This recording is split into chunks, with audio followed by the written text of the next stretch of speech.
oil for as lubrication for the hose and a paint and a brush. I use this kind 5/8 inches in diameter.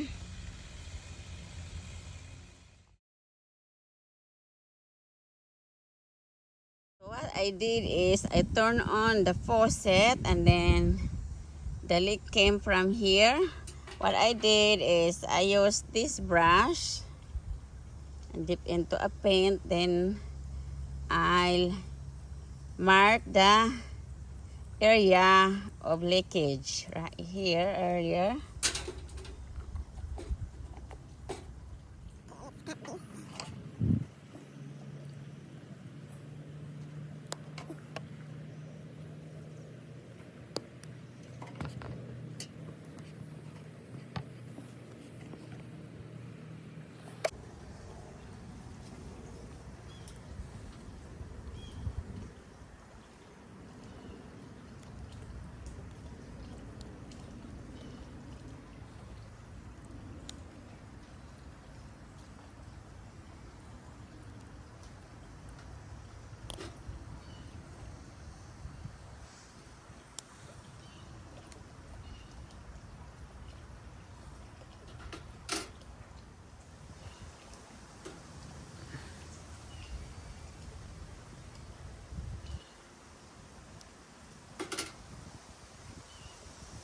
So guys, I found the leak. So I cut the fabric all the way. Found the leak right here. See? That one there. That one.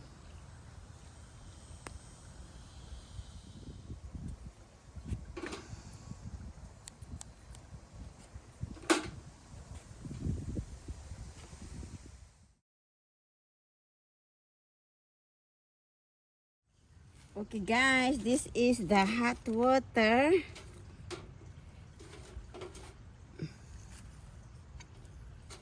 And then I put the clamp here.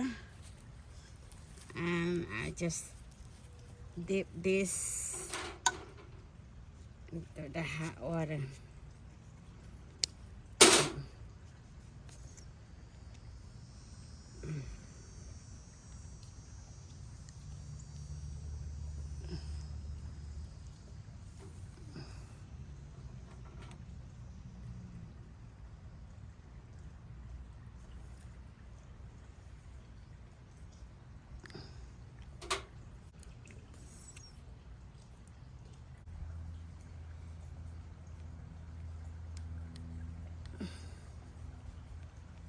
This is in already guys. What I did is I also put oil like that, and then I put the hose here to the barb, and then I tighten this like this. Let's put the other end here. I put an oil after I dip to the hot water like that.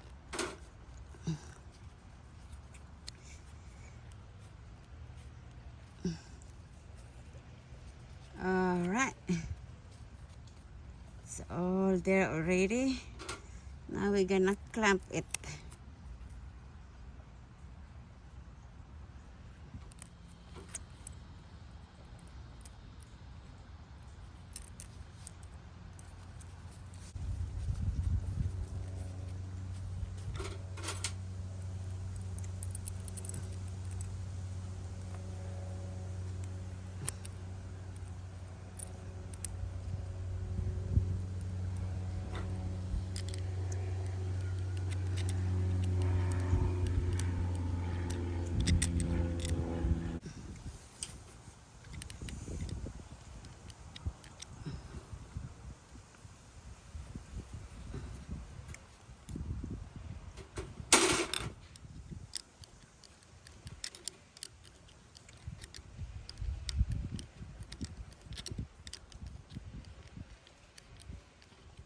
Okay guys, this is done.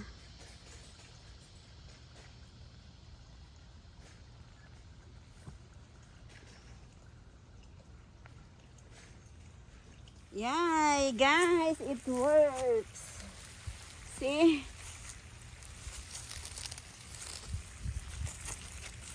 There you go. Doesn't have any more leak.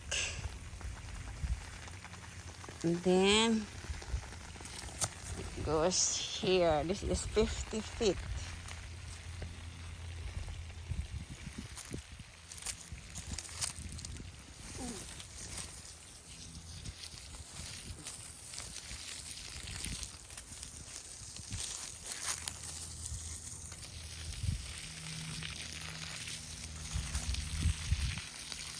Subscribe and give a thumbs up guys. Thanks for watching. Bye bye.